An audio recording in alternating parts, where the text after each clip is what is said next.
ফুলের মতো জীবনটাকে সুন্দর করতে হলে জীবনের খারাপ সময়গুলোকে ভুলে থাকার চেষ্টা করুন। ইনশাআল্লাহ তাহলে আপনার জীবনটা ফুলের মতো সুন্দরই হবে।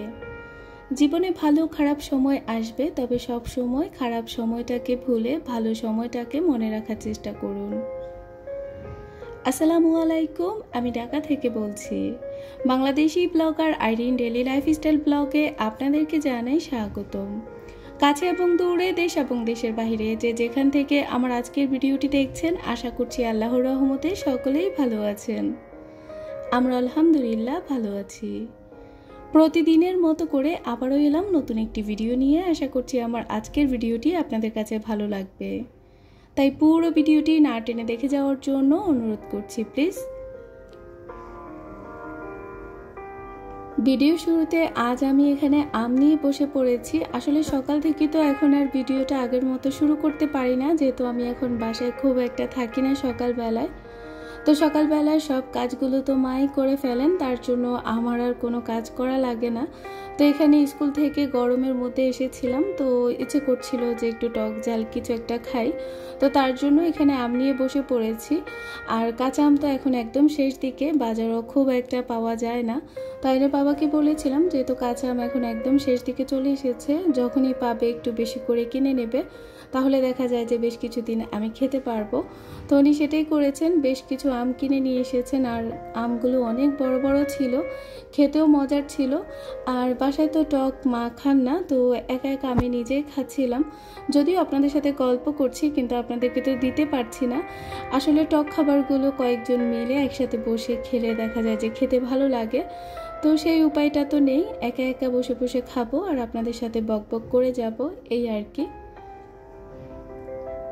আমগুলো এমনিতে মজা ছিল, তবে একটু আঁশ ছিল, আশালো আম যেটাকে বলে সেটাই ছিল। তবে খেতে ভালো লেগেছে যেহেতু এগুলো কাঁচা ছিল। আর কিছুদিন পর কিন্তু এগুলো একদম পাকনা হয়ে যাবে। দেখতেই পাচ্ছেন একটু হলদি হলদি হয়ে গেছে।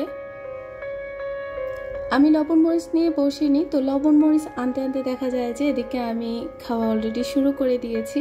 আসলে যেহেতু খোসা ছাড়িয়ে নিয়েছি, তার জন্য আর দেরি করতে পারছি না। ইচ্ছে করছিল যে যত দ্রুত সম্ভব খেয়ে ফেলি, তো সেটাই করছিলাম। লবণ মরিচ আনতে আনতে এদিকে কিন্তু আমি খাওয়াটা শুরু করে দিয়েছি। আর আমগুলো খুব বেশি টক ছিল না, হালকা পাতলা টক ছিল, যার জন্য এমনিতেই খেতে ভালো লাগছিল। তাই তো অলরেডি অর্ধেকটা খাওয়ার মধ্যে মা লবণ মরিচ নিয়ে এসেছিল, আর এখন খাবো লবণ মরিচ দিয়ে। আমি জানি আমার এই দৃশ্যটা দেখে আমার অনেক আপুর লোভ লাগবে, অনেকেরই জিভে জল চলে আসবে। অলরেডি সেটা আমার নিজেরও আসছে। আসলে যখন লবণ মরিচ মাখা তার সাথে টক ঝাল কিছু খাওয়া সেটা দেখি, তখন না মুখের মধ্যে অটোমেটিকলি এমনিতেই জল চলে আসে। যাই হোক, যারা যারা অলরেডি আমার ভিডিওটি দেখা শুরু করেছেন, আপনাদেরকে সেই পূর্ণ রিকোয়েস্টই করতে চাচ্ছি, প্লিজ মনে করে আপনারা আমার ছোট্ট ভিডিওতে একটি লাইক দিয়ে দেবেন, কারণ আপনাদের একটি লাইক কিন্তু আমার ভিডিওটাকে আরও অনেকের কাছে পৌঁছে দিতে সাহায্য করবে। এতে করে আমি অনেক বেশি উপকৃত হব। আর কাজটি যদি অলরেডি আপনারা করে থাকেন, আপনাদেরকে জানাই অসংখ্য ধন্যবাদ।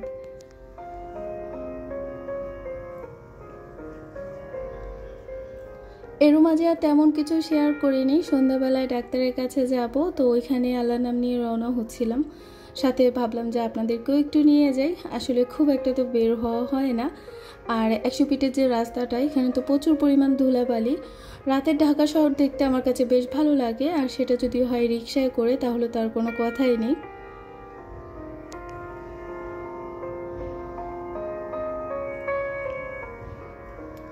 তো রিক্সায় করে রাতে ঢাকা শহরে একটু ঘোরাঘুরি হচ্ছিল। আয়ানও খুব মজা পাচ্ছিল, আমার কাছেও ভালো লাগছিল, যদিও ধুলাবালিটা ভালো লাগছে না। আর রাতের বেলায় ধুলাবালি খুব একটা দেখতে পাচ্ছি না, যদিও চোখে মুখে ঢুকছে সেটা আমি ফিল করতে পারছি ভালোভাবেই। যখন হসপিটালে আসি তখন মনে হয় যেন রোগীর কোনো অভাবই নেই। হসপিটালে এত বেশি মানুষ থাকে, আর তখন আমার মনে হয় যেন পুরো দুনিয়ার মানুষগুলো অসুস্থ, যার জন্য হসপিটালে এত ভিড় হয়ে থাকে। এমনিতেই তো রাতে 8:30টার দিকে এসেছি, তার মধ্যে আরও নাকি সময় লাগবে। তো যেতে যেতে কিন্তু অনেক রাত হয়েছে। ডাক্তার দেখিয়েছি, চেক আপ করেছি, তারপর যেতে যেতে অনেক সময় লেগেছে। অপেক্ষা জিনিসটা আসলে অনেকটাই কষ্টকর মনে হয় যখন আমরা কারোর জন্য অপেক্ষা করি, ঠিক তাই না?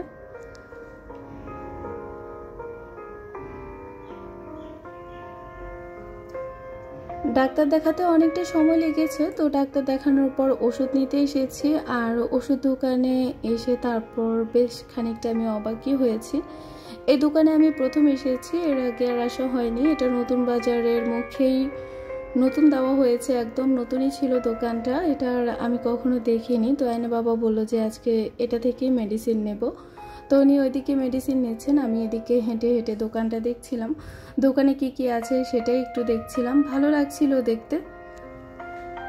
এক দোকানে এসে অনেক কিছু কেনা যাবে, তো দেখে ভালোই লাগছিল। বিশেষ করে বাচ্চাদের সব কিছু এখানে পাওয়া যাবে, ইম্পর্টেন্ট যে জিনিসগুলো বাচ্চাদের দরকার।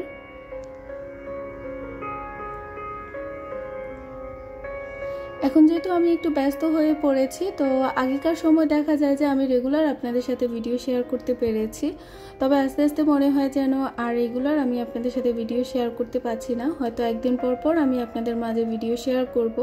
ইনশাল্লাহ আপনারা সবাই আমার সাথে থাকবেন, আমিও আপনাদের সাথে থাকবো। তো দোকানটা আমি ভালোভাবে হেঁটে হেঁটে দেখছিলাম, আর ওদিকে তো আয়নে বাবা মেডিসিন নিচ্ছিল। তো আয়ানও আমার সাথে সাথে দেখছিল, ওর যেটা প্রয়োজন ও সেটাই দেখছে, আবার আমাকেও দেখাচ্ছে। আয়ানকে সবসময় যখন বাইরে নিয়ে আসি তখন চশমা পরে আয়ান বাইরে আসে, আর এর জন্য আমার অনেক আপুর ধারণা যে আয়ানের চোখে হয়তো সমস্যা, যার জন্য আয়ান সানগ্লাস পরে। আসলে এরকম কিছুই না, আমরা মা ছেলে যখনই বাইরে আসি তখন চশমা পরে আসতে হয়, না হলে দেখা যায় যে আমরা বাইরে চোখ মেলে থাকতে পারি না। তবে আজকে যেটা হয়েছে, আজকে আমারও ভালো লাগছিল না, আমি নিজেও সানগ্লাস পরিনি, আয়ানকেও পরাইনি। তো মা ছেলে আজকে যখন বাইরে এসেছি খুব কষ্ট হয়েছে কিন্তু আমাদের চোখ মেলে আসতে। দেখতে দেখতে এসেছি তাও, কিন্তু ফিল করছিলাম প্রচুর পরিমাণ ধুলাবালি ছিল। তো এই ধুলাবালি তো আমাদের জন্য এমনিতেই অনেক প্রবলেম, তবে আজকে আর মনে করে কিংবা ইচ্ছে করে পড়িনি, এমনিতেই এসেছি।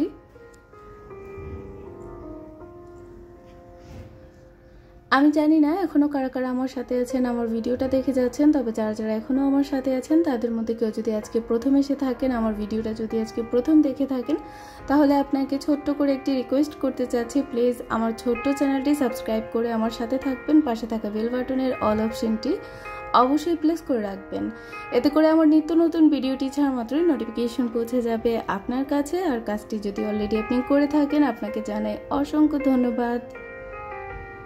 এই দোকানটাতে আমার পছন্দের বেশ কিছু আইসক্রিম দেখেছি, আমার কাছে তো বেশ ভালো লেগেছে। অনেক দিন পর এই আইসক্রিমগুলো দেখেছি, তবে দুঃখের বিষয় হচ্ছে কোনোভাবেই খেতে পারছি না, যেহেতু আজকে কিছুদিন থেকে আমার কাশির প্রবলেম দেখা দিয়েছে। তো তার জন্য তো আইসক্রিম এখন মুখে দিতে পারবো না। তো মা ছেলে শুধু দেখছিলাম, কেউ খেতে পারছি না, কেননা বাসায় আমাদের সবারই হালকা পাতলা কাশি আছে। তো ডাক্তার তো এগুলো খেতে নিষেধ করে দিয়েছে। তো শুধু দেখছিলাম আর মনে মনে ভাবছিলাম আবার যখন আসবো ইনশাল্লাহ তখন খাবো। তো সেটাই ভেবে নিজেকে সান্ত্বনা দিয়ে বাসার দিকে রওনা হচ্ছিলাম।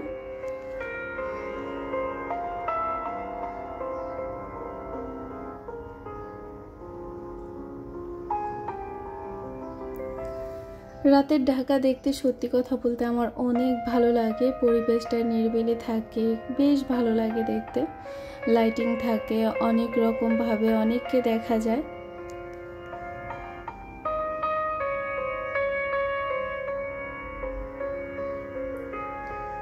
হালকা পাতলা কিছু শুকনা বাজার করিয়েছিলাম, তো কিছুটা আমি গুছিয়ে রেখেছিলাম অফ ক্যামেরায় আর কিছুটা অন ক্যামেরায়। চানাচুরটা এখানে এখন বক্সে রেখে দিচ্ছি। আসলে আয়ান যখন যেটা বাসায় থাকে না, ওর সেটাই খেতে ইচ্ছে করে, আর ও যেহেতু মিষ্টি খাবার খুব একটা পছন্দ করে না, আমারই মতো চানাচুর, ঝাল, ভাজা পোড়া এগুলো পছন্দ করে। তো চানাচুরটা গত 2 দিন আগে শেষ হয়েছে, শেষ হওয়ার পর আমাকে জিজ্ঞেস করছে যে আম্মু আমি চানাচুর খেতে চাই।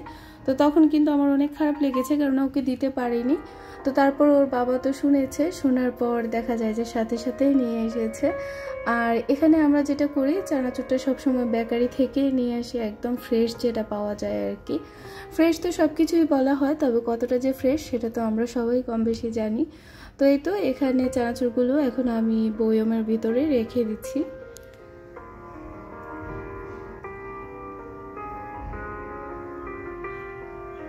আমার আজকের ভিডিওটি আপনাদের কাছে কেমন লেগেছে অবশ্যই আমাকে জানাতে ভুলবেন না। জানি পুরো ভিডিও জুড়ে আমার হয়তো অনেক ভুল ছিল, তো তো সেই সকল ভুলগুলো আপনারা সবাই ক্ষমা দৃষ্টিতে দেখবেন, ভালোবেসে আমার ভিডিওটা দেখে যাবেন। আশা করছি আপনাদের কাছে ভালো লেগেছে। তবে আজকের মতো আমি এখানেই বিদায় নিতে যাচ্ছি। সবাই ভালো থাকুন, সুস্থ থাকুন। আল্লাহ হাফেজ। আসসালামু আলাইকুম।